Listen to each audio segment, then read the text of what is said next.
El llueve vaya la villa con intención de vender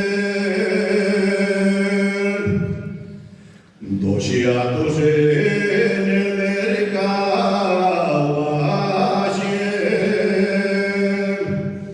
vaya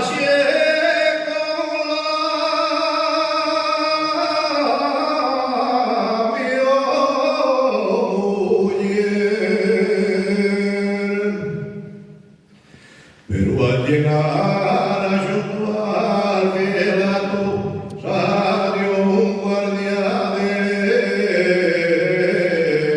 consumos. Yo con mucho atrevimiento dije si era Pascual.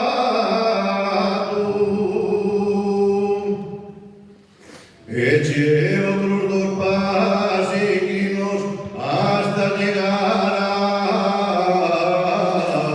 Sición.